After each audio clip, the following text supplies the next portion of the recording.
between the astronauts and president have been recorded. What we have left are transcripts.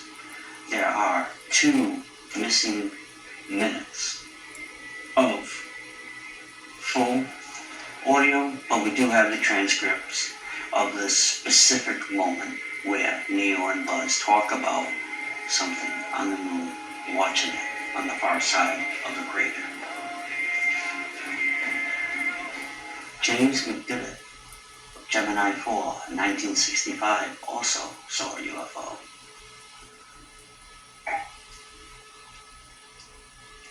NASA scientists started using code words like Santa Claus, bogey, fire for the scientists and astronauts to use.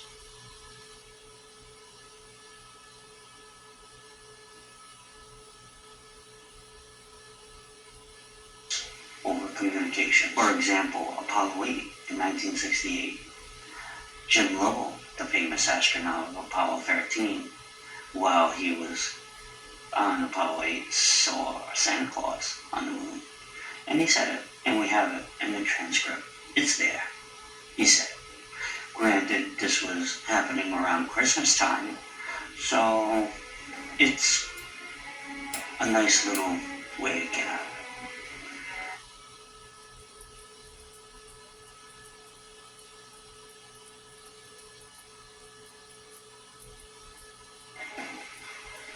Is there something on the moon that NASA is hiding? Yes. Whistleblowers can also shed light on these topics. They also say, yes, they are hiding.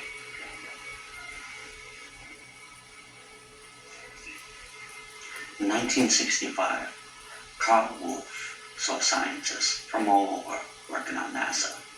He was an engineer that came in to help with photography and machines that did all that kind of thing.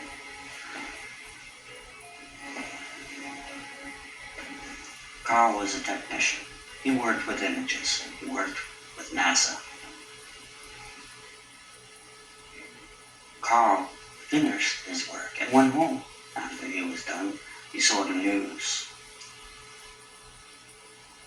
And this is when, at work, Carl Wolf also had a 30-minute conversation with another member of NASA that told him all kinds of things on the moon, showed him all kinds of images. Now, Carl Wolf, you would think he would make this big announcement. He wanted to, but he didn't make it. He was supposed to testify in front of Congress, but he was killed on a bike ride near his home. Taken out. Ken Johnson, Dr. Ken Johnson in 1969 held on to some secret photos of the moon.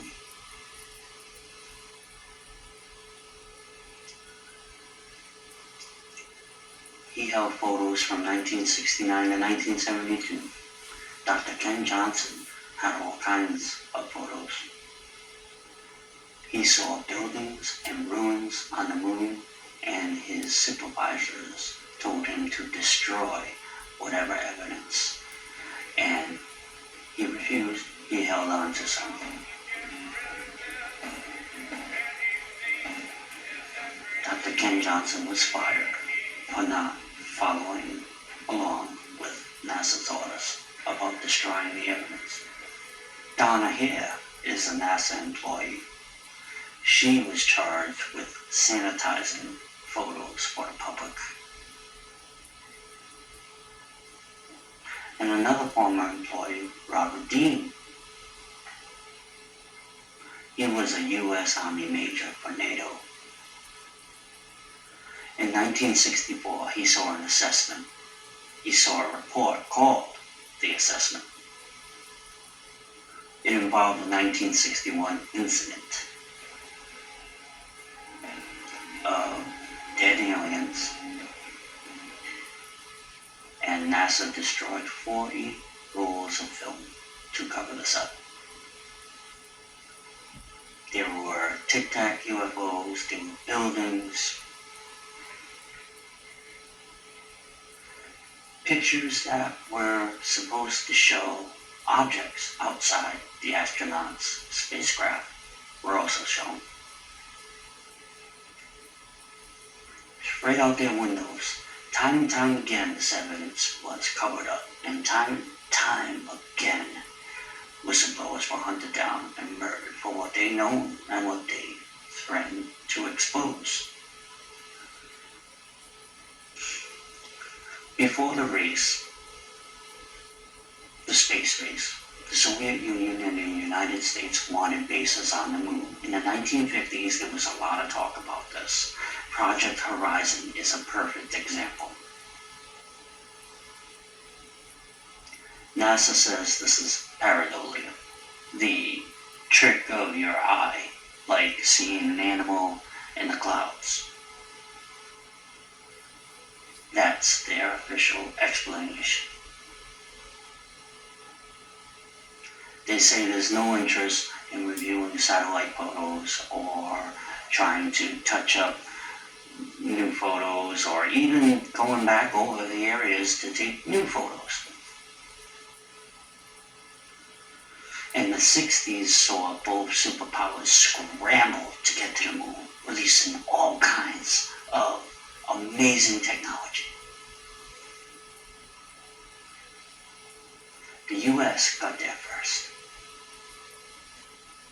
The Soviets, their setbacks, they kept trying. They went to Venus. 1972, Apollo 17 was the United States' last mission. Apollo 18, 19, and 20 had the hardware. They were ready to go, but they were canceled. Public interest has waned, and we've been there, done that kind of mentality took over. The Soviet Union canceled their moon project 2 years later in 1974. Astronauts hearing things and seeing things, all these buildings, ruins on the moon, all these images. What do you think? Apollo 8 could have been joking about Santa Claus. It was around Christmas time when they were there, so that makes sense. The whistleblowers received much scrutiny, as always, and it's good, always be skeptical, always be wary, always do your research, look into things. There's valid challenges on all claims of every whistleblower. With no hard evidence, it's hard to be sure. A lot of times you just have to go with your gut. Open mind, listen to the people, let them tell their story. The moon, they say, rings like a bell when struck. What's that about? It's too large and too close and just right, apparently. They say the moon was created by two objects colliding, but it seems very strange. The moon is in such a perfect position to affect us in such a way where life is possible on Earth. Seasons, there's a lot that goes into it, and, well, I can't really break that all down right here. It took a half a century, but there is finally growing interest in going back to the moon. There's numerous countries and private companies that are leading the way. SpaceX, Blue Origin, China, India, Russia, United States, the European, everybody wants to go back. And this is great. There's a lot of resources on the moon we can mine as well.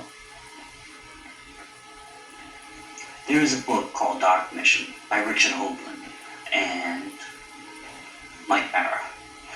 And that book has a lot of these images that I share in this video.